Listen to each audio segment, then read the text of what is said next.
dans le prochain épisode de Un si grand soleil. Tandis qu'Arnaud et Thaïs se réconcilient, un patient porte plainte contre l'hôpital.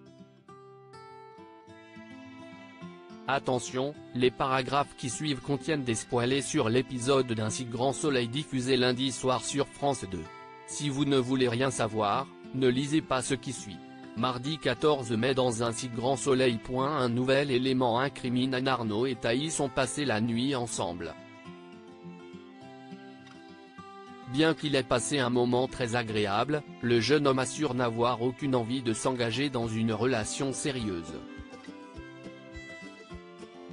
Dans le contexte actuel, Arnaud a tout simplement envie de profiter de la vie. Un soulagement pour Thaïs qui l'embrasse avant de partir en cours. Plus tard, Anne informe Arnaud qu'elle lui a fait un virement de 1000 € comme Philippe avait l'habitude de le faire.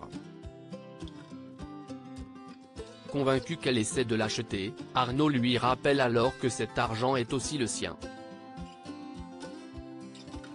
Dans la foulée, le capitaine Léonie débarque chez les Aguera avec une commission rogatoire pour perquisitionner leur domicile. Une fois l'intervention de la police terminée, Anne débarque dans le bureau de Florent en pleurs puis lui raconte ce qu'il vient de se passer. Furieux, l'avocat appelle Manu et lui reproche de ne pas avoir respecté le temps de deuil en effectuant une perquisition injustifiée. Le policier lui explique donc que si la juge a ordonné une perquisition, c'est qu'elle avait de bonnes raisons de le faire. Il lui promet ensuite de le tenir informé de l'avancée de l'enquête avant de lui raccrocher au nez. De son côté, Claire annonce à Jeannette qu'elle part en week-end à Alès avec Florent. Et autant dire que l'infirmière se réjouit à l'idée de passer du temps avec l'homme qu'elle aime, surtout qu'elle s'est sentie délaissée ces derniers temps.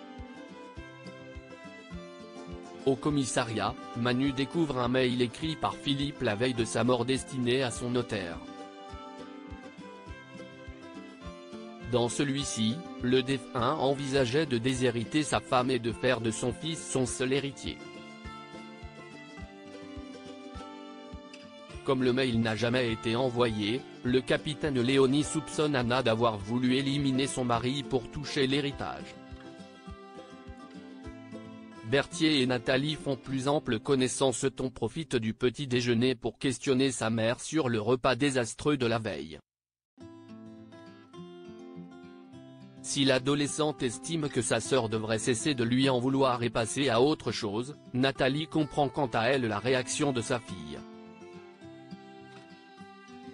Il faut dire qu'Emma a vécu des choses difficiles par sa faute. Nathalie sait donc qu'il leur faudra du temps pour réparer leur relation. Pendant ce temps, Léonore présente ses excuses à Berthier pour avoir mis leur collègue dans la confidence à propos de Mathilde. Bien qu'il se soit senti trahi, le comptable déclare avoir passé une soirée surprenante. Lorsqu'elle cherche à en savoir plus, Berthier répond qu'il préfère ne rien dire car il sait très bien qu'elle ne sait pas garder les secrets. En fin de journée, Berthier et Nathalie se retrouvent au bord de la mer pour prendre un verre. Ces derniers en profitent pour faire plus ample connaissance. D'ailleurs, le courant passe plutôt bien entre eux et la complicité est au rendez-vous. Ayant passé une agréable soirée en sa compagnie, Berthier propose de la revoir, ce qu'elle accepte avec plaisir.